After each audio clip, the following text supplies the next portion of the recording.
A Knight of the Seven Kingdoms saved its biggest canon change for the very last second. Warning spoilers for A Knight of the Seven Kingdoms, Season 1 had a Knight of the Seven Kingdoms snuck in a pretty significant change at the very last moment of Season 1. This was a bit of a surprise since this Game of Thrones spin-off has easily been the most book-faithful of any of its franchise predecessors. House of the Dragon especially has been criticized for its changes to canon, with even A Song of Ice and Fire author George R.R. Martin chiming in with his frustrations.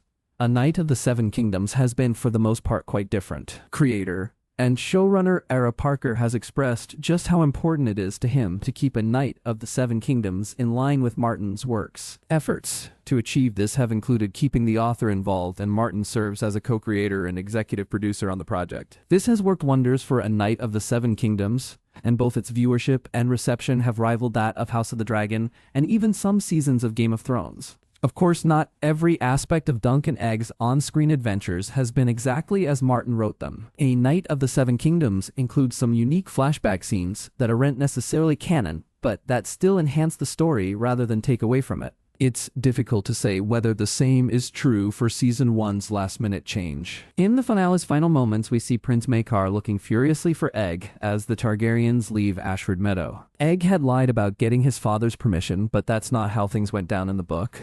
Though A Knight of the Seven Kingdoms Season 4's changes had been rather subtle, Egg's lie is a much more significant shift. In the books, Maekar is initially just as angry at Dunk's suggestion of taking Egg on the road as he appears on screen. However, when Dunk makes his big point that Egg would be better off away from the life that turned Aerion into such a monster, it's clear that Maekar has no argument. He simply walks away.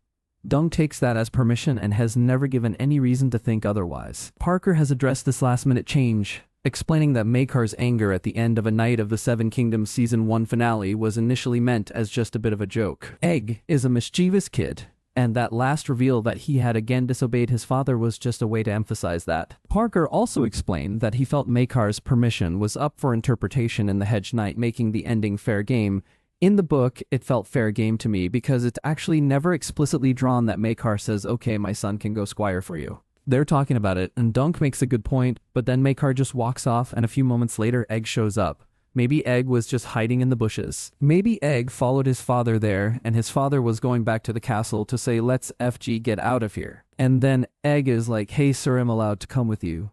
It created a little gap there. It was ambiguous enough that we didn't feel like we were contradicting anything that had been written down. The after effects of this could potentially do that, so we were trying to be very careful. The only problem with Parker's claim that Maekar might not have actually given Egg permission in the Hedge Knight's ending is that it is contradicted in later Dunk and Egg novellas. It's later revealed that before Dunk and Egg left, Maekar gave his son a signet ring engraved with the prince's personal seal. It's explained that Egg was ordered to keep his identity secret and continue to shave his head, but if he were to get into any real trouble, he should produce the ring to prove his royal identity.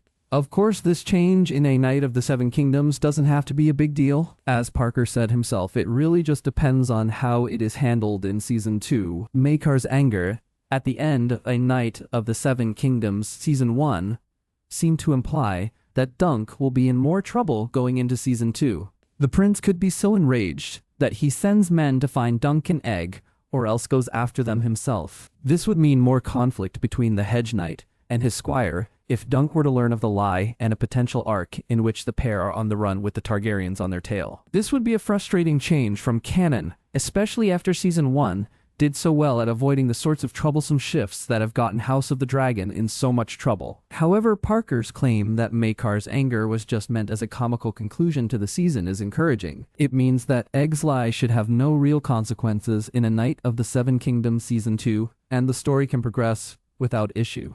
Of course, Parker will still have to figure out how to work the signet ring into things. Only time will tell, but for now we can be optimistic.